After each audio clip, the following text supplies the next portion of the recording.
All right, so get this. What if the future of AI isn't about AI thinking like we always hear about, but it's about AI doing stuff?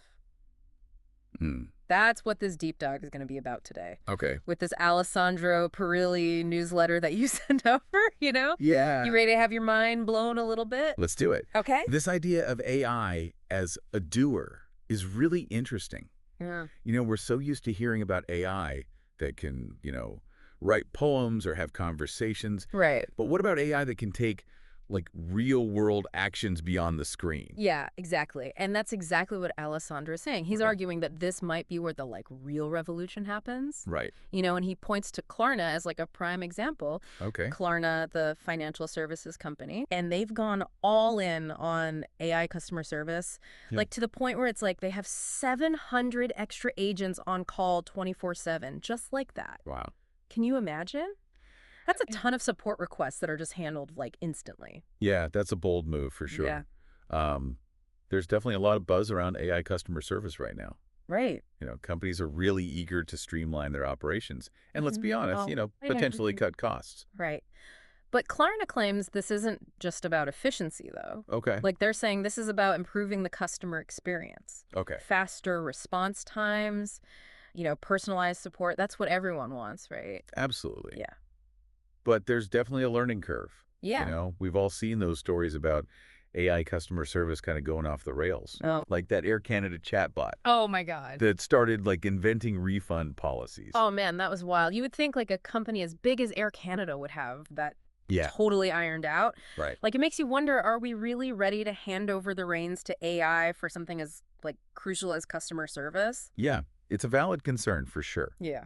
And it highlights a key point that Alessandro makes in the newsletter, is that we need to be really thoughtful about which tasks we're actually automating with AI, Uh-huh. because some things still require a human touch, at least for now. Totally. But then Alessandro throws out this phrase, Right. synthetic doers. Okay. So he's talking about AI that doesn't just, assist us, but it actually tackles complex tasks on its own. Right. Imagine AI running a whole marketing campaign from start to finish, analyzing data, creating content, and even adapting to changing market conditions. It's a fascinating idea, right? Yeah. And Yeah. honestly, it's not as far-fetched as it sounds. Right. We're already seeing AI being used to generate marketing copy, create personalized email campaigns, and even analyze consumer trends. Yeah. He's just taking it a step further and envisioning a future where AI is calling the shots, not just following instructions. Right. Just, Yeah. so, Hmm. I mean, that's huge. If AI can handle all this really complex stuff, what happens to all the people who do that now? right. Are we all going to be out of a job? Well, that's the million-dollar question, right? Yeah. And Alessandro doesn't shy away from that at all. Okay. He actually compares this whole shift to other, major technological advancements in history, Okay. like the printing press, Okay. the steam engine, the internet. Right. Each of those things really disrupted the job market at the time, but they also created tons of new opportunities too. So you're saying it's not necessarily mass unemployment, but more we're going to see different kinds of jobs popping up. Exactly. And Alessandro's point is that this shift, towards AI doing more might actually play to our strengths, as humans. Okay. Interesting. He argues that AI will probably end up automating a lot of those repetitive tasks, the ones that involve tons of data. Yeah.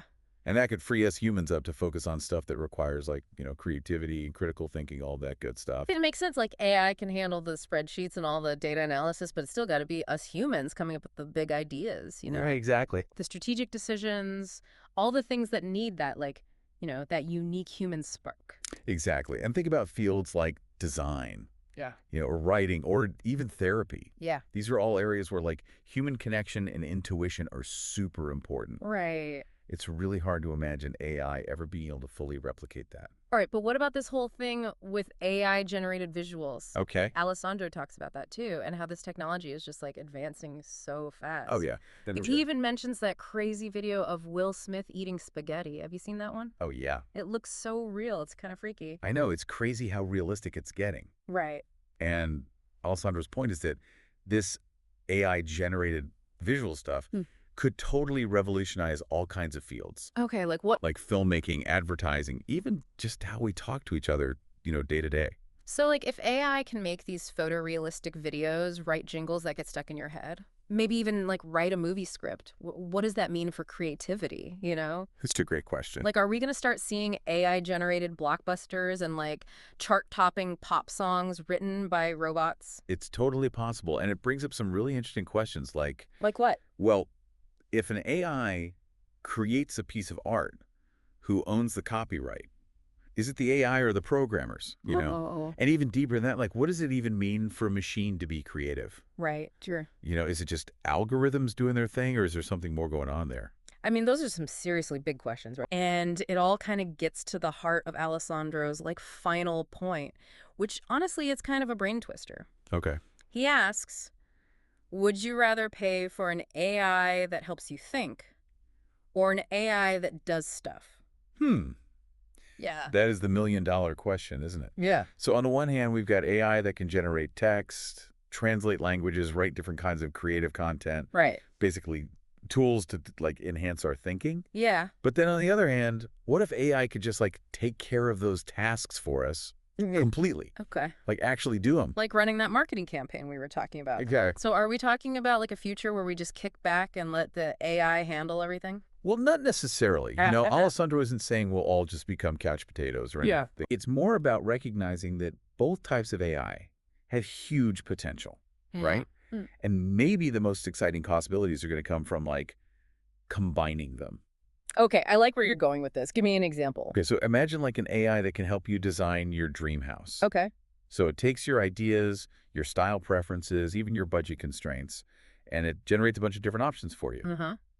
But then it goes a step further. Okay. It like connects you with the right architect, Ah. helps you navigate all the permitting stuff, Oh my God. maybe even like orders the materials. So it's like having a personal assistant, an architect, and a contractor all rolled into one. Exactly. Wow, that would be amazing. Right. No more spending hours on Pinterest just to realize like half the stuff I like is way too expensive. Yes, exactly. It's all about like leveraging AI to streamline those really complex and time-consuming processes, Right. but without losing that human touch, the human input and decision-making along the way. So it's almost like AI handling all the logistics so we Right. can focus on the like creative stuff, the strategic decisions, Let's talk about it. the parts of the task that are really meaningful to us. Precisely. And that brings us back to Alessandro's original question. Okay. It's not really about choosing one or the other, like AI that thinks versus AI that does. Yeah. It's about recognizing that both of them have incredible potential. Yeah.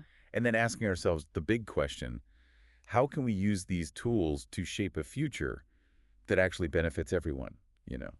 And that is a question worth thinking about. So to all our listeners out there, what role do you want AI to play in your life? We'd love to hear your thoughts. Hit us up on social media using hashtag #adoers or leave us a voice message on our website. We're really diving into uncharted territory here. Yeah. And your perspectives are so valuable as we navigate this really exciting and sometimes, kind of daunting future together. Couldn't have said it better myself. Well, this has been quite the deep dive.